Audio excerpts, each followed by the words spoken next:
मौका इस समय एम्फोसिस में करीब 3% ऊपर और मिड कैप आईटी में अच्छा पोटेंशियल आज खरीदारी का साफ बनता दिखाई दिया है।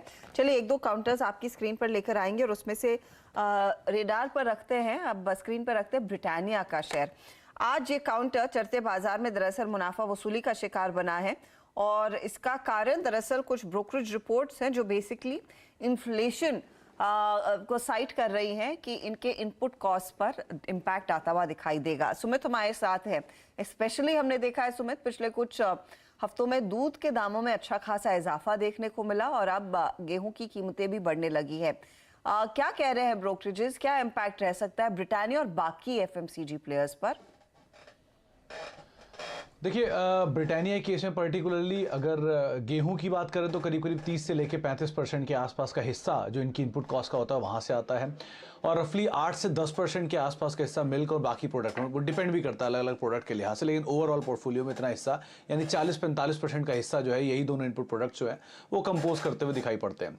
तो सीएलएसए की तरफ से एक रिपोर्ट आई है और उन्होंने अपनी जो रेटिंग है उसे डाउनग्रेड रखा है सेल साइड पर और टारगेट्स में एक मेजर कट किया है। 4525 से घटा के सीधे सीधे 4060 यानी कि 500 रुपया 10% के आसपास का जो टारगेट है उसमें कटौती होते हुए दिखाई पड़ी और ये कटौती के बाद ब्रिटानिया के स्टॉक ने रिएक्शन दिया है।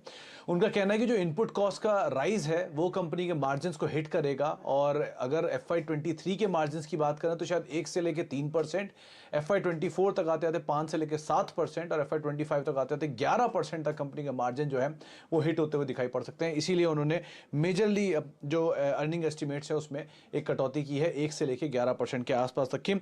उनका यह भी कहना है कि जो टॉप लाइन है कंपनी की वो तो विद वॉल्यूम सपोर्ट होता हुआ दिखाई पड़ेगा, वहां पर इतना इंपैक्ट नहीं आएगा, यानी कि वॉल्यूम ड्रिवन स्टोरी रहेगी, लेकिन इनपुट कॉस्ट राइज है इसलिए मार्जिन के ऊपर एक मेजर हिट आता हुआ दिखाई पड़ेगा।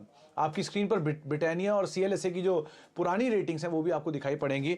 अभी भले ब्रिटानिया की 4060 रुपए की रेटिंग है, लेकिन पहले कई बारी ब्रिटानिया में एक आउट परफॉर्म या अंडर परफॉर्म या सेल रेटिंग सीएलएसए दे चुका है। लेकिन एक बहुत ही इंटरेस्टिंग चीज़ ये है कि ब्रिटानिया को करीब करीब ये 2500, 2600, 3000 की रेंज से लगातार सीएलएसए ट्रैक कर रहा है। वो अपनी रेटिंग्स को डाउनग्रेड ज़रूर करता है लेकिन जो उनकी कवरेज है सीएलएसए की ब्रिटानिया को लेकर वो इंटैक्ट है और हर बार उसके ऊपर के टारगेट्स गोइंग फॉरवर्ड आते हुए दिखाई पड़ते हैं। इसीलिए वो 3000-2500 से भले इसको ट्रैक कर रहा है और टारगेट्स 4500 तक ले गया था। वो बात अलग है कि एक सीजनल इंपैक्ट की वजह से या फिर कुछ 2 क्वार्टर 3 क्वार्टर के नंबर्स की इंपैक्ट की वजह से उन्होंने अपने टारगेट्स को नीचे की तरफ रिवाइज किया। तो आज एक बड़े स्टीप रिएक्शन है, लेकिन विद टाइम सीएलएसए और ब्रिटानिया की जो रेटिंग है या जो दोनों का कवरेज है वो with over a period of time काफ़ी हद तक कंटिन्यू ही देखने को मिला है। तो ये फिलहाल ब्रिटानिया पर फ्रेश थॉट्स सीएलएसए के कह रहे हैं कि अब बिकवाली करनी चाहिए। शरद